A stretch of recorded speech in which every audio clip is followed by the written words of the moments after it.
ఓం నమ శివాయ. హరహర మహాదేవ శంభో శంకర. ముందుగా భక్తి టీవీ ప్రేక్షకులందరికీ నమస్కారం.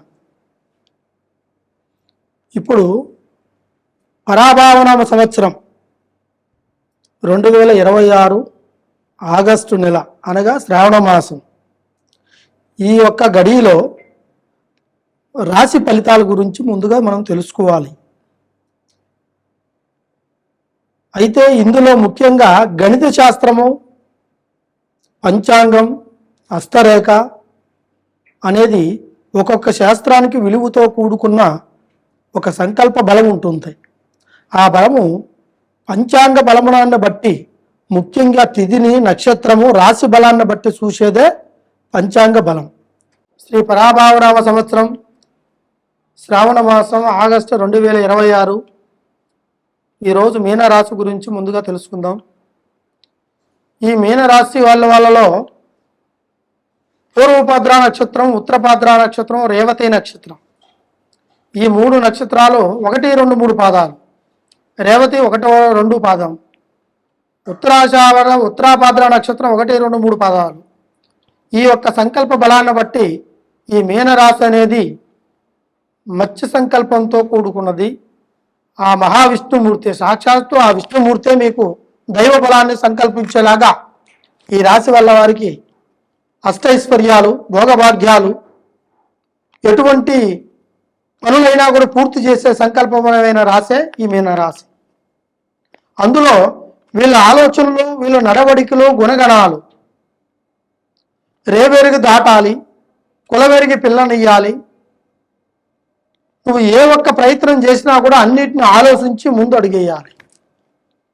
అలా కాకోకుండా కీలెరిగి కొయ్యాలి. ఈ మూడు సబ్జెక్టులుగా ఉంటాయి. అయితే దీంట్లో మొదటిది ఏంటంటే, ఈ యొక్క మీనరాశిలో గతంలో చెడిపోయి చాలా ఇబ్బంది పడ్డ వాళ్ళు, కొన్ని బాధలు, కొన్ని నరక వేదన పడిన వాళ్ళు ఈ యొక్క సంవత్సరంలో వీళ్ళకి మంచి సంకల్ప బలాన్ని సమకూర్చుకునేది కూడుకుంటుంది. ఇకపోతే రెండోది, బ్రతికి చెడ్డవాళ్ళు, బాగా బతికి ఒకప్పుడు ఉన్నది ఉందాగా బతికి నలుగురు సాయం చేస్తూ, నలుగురిలో బతుకుతూ, నలుగురు కుటుంబాలను కాపాడుతూ, మంచి పనులు చేస్తూ, కొంతమందికి సహకారంగా నిలబడే వాళ్ళ సంసార సంకల్ప బలాలు కూడా కుప్పకూలిపోయిన రోజులు ఉన్నాయి వాళ్ళకి. అంటే వీళ్ళు బ్రతికి చెడ్డవాళ్ళు.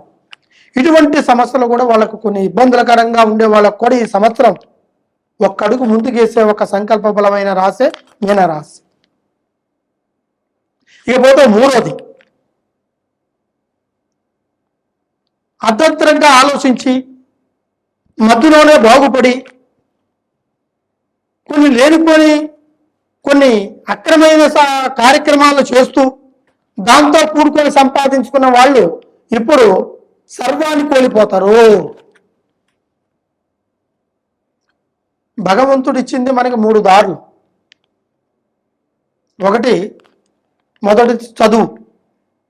దాన్ని మనం సాక్షాత్తుగా విష్ణుమూర్తి మాదిరిగా మనం మనసులో నమస్కరించుకొని ఆ సరస్వతిని సంపూర్ణంగా మనం చదువుకొని ఒక వృత్తి ధర్మంగా నిలబెట్టుకోవాలంటే అది ఏ ఒక్క అధికారమైనా సాధించవచ్చు.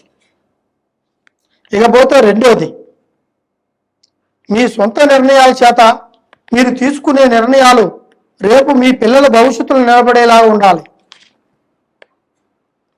ఇకపోతే మూడోది, మీరు ఏదైతే పని చేస్తున్నారో ఆ పనిని ఒక దైవంగా భావించాలి.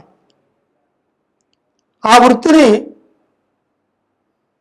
అపవృత్తి చేయకూడదు, అపసరణ పలకూడదు.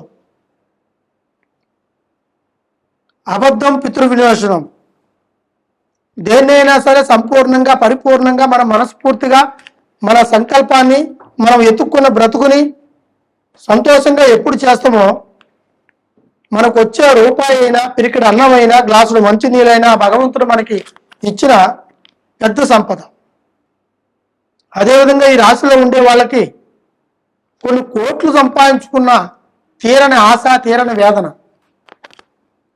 అదేవిధంగా ఈ రాశిలో ఉండేవాళ్ళు ఆరోగ్యంగా ఉంటే దానికి మించిన కోట్ల సంపద ఉండదు. ఆరోగ్యం పోయినా, ప్రాణం పోయినా జీవితంలో మళ్ళీ తిరిగి రావు. డబ్బు ఇవాళ పోతే రేపు సంపాదించుకుంటాం, ఆస్తులు పోతే ఇవాళ పోతే రేపు సంపాదించుకుంటాం, 10 మందిలో పలుకుబడిపోతే మళ్ళీ దాన్ని సంపాదించుకుంటాం. కానీ మాట పోతే మాట పోగొట్టుకొని మళ్ళీ సంపాదించుకున్నాం. కాలు జారినా దగ్గరికి తీసుకోవచ్చు, మనిషి మాట జారినా దగ్గరికి తీసుకోలేము. ఈ రాశిలో ఉండేవాడి మాట తీరు కూడా కఠినంగా ఉంటుంది. అదేవిధంగా వీళ్ళు సంపాదించే ప్రతి ఒక్క సంపాదన కుటుంబంలో ప్రతి ఒక్క పనికి నిలబెట్టుకోవాలి అంటే కొంతవరకు కష్టపడాలి. ఆ కష్టమైన పనిని కూడా ఇష్టంగా చేయాలి. ఇది కష్టం అనుకుంటే మాత్రానికి నువ్వు చేసే దారిలో కానీ చేసే పనిలో కానీ ఏ ఒక్క రూపాయి నీకు నిలకడగా ఉండదు. దైవ బలం చాలా గొప్పది. ఈరోజు మనం మానవులం, మనకు 2 కళ్ళు ఉంటాయి, కానీ భగవంతుడికి లోకం మొత్తం కళ్ళు ఉంటాయి. ఆ సురాముక్కోటి దేవతల్లో ఒక్క దేవుడైనా సరే మనకి అనుగ్రహించకపోయినా, ఆ సురాముక్కోటి దేవతలు మనకి అనుగ్రహించినా మన కష్టాలు అట్లే వైతొలిగిపోతాయి. మన పనులు కాని పనులు కూడా ఖచ్చితంగా చేయగలుగుతున్నంత నమ్మకంతో ఆ దేవుడు మనకి ఆ పనిని మనకి సంకల్పించి ఒక మానవ రూపంలోనే మనకు సాయం చేస్తాడు. ఆ చేసిన సాయాన్ని మర్చిపోవద్దు. అదేవిధంగా ఈ రాశిలో ఈ ఘట్టం నుంచి గురుఘట్టానికి చేరుకోవడానికి కొంచెం సమయం, కొంచెం వ్యవధి ఏర్పడుతుంది. తొందరపడితే మనకి సమయం దాడుతుందే తప్ప కార్యక్రమాన్ని మాత్రం పూర్తి చేయలేము. కార్యం కావాలంటే సమయం ఖచ్చితంగా కేటాయించాలి. ఆ సమయానికి తగ్గిన శ్రమని పాటించాలి. ఆ శ్రమకు తగ్గ ప్రయత్నాన్ని చేస్తేనే ఖచ్చితంగా మనకి ఆ భగవంతుడు ఇచ్చిన మూడో దారి ఏమిటి అంటే మన కాన్ఫిడెన్స్. అంటే దాన్ని ఏకాగ్రతని కోల్పోకూడదు. ఏకాగ్రత మనకి ఇంపార్టెంట్. అదేవిధంగా మనం చేసే పని మనకి ఇంపార్టెంట్, మన వృత్తి మనకి ఇంపార్టెంట్. ఎవరో ఏదో అన్నాడని చెప్పేసి దాన్ని మనం మనసులో బాధ పెట్టుకొని చేస్తే మన వృత్తికి ద్రోహం చేయకూడదు. భగవంతుడు ఇచ్చిన సృష్టి మనం ఈ దారిలో మనం ఎంచుకుంటాం. అయితే మనకు సూర్యచంద్రులు, రాత్రి పగలు, 4 దిక్కులు ఈ భగవంతుడు ఇచ్చిన సంకల్ప బలమే మనకి అనుగ్రహానికి ముందు దారి చూపించేది. అదేవిధంగా మనకి ఒక మానవుడు పుట్టిన కానించి మనిషి మరణించేంత వరకు ఆ మరణాన్ని శాసించేది, ఆ పుట్టుకుని వాడి ఒడిదుడుకుల్ని, వాడికి గొప్ప ప్రతిష్టని, గొప్ప పేరు ప్రతిష్టలు సాధించేదే ఒక రాశి ఫలితం, ఆ ఒక్క గణితమైన ఫలితము, ఆ ఒక్క సంకల్పమైన పంచాంగంలో ఉండాల్సిన ఒక రాశి ఫలితాలని కంపల్సరిగా పాటించాలి. నక్షత్రాలని పాటించాలి. ఈ యొక్క సంకల్ప బలంలో ఇటువంటి కష్టాలు ఎవరికైనా ఉన్నా, పడి ఉన్నా, లేదా ఇటువంటి బాధలు కొన్ని ఇబ్బందులు పడుతున్నా ఎక్కడి నుంచైనా మీరు నాకు కాల్ చేయొచ్చు. ఈ కింద కనబడుతున్న కాంటాక్ట్ నెంబర్ని కాంటాక్ట్ చేయండి. కంపల్సరిగా మీకు ఆ పరిష్కారం, ఎటువంటి పరిష్కారమైనా నేను చెబుతాను. దానికి తగినట్టుగా మీరు చేసుకోండి. సర్వే జనా సుఖినో భవంతు. అష్టైశ్వర్య మనోసిద్ధి ప్రాప్తిరస్తు. ఓం నమః శివాయ.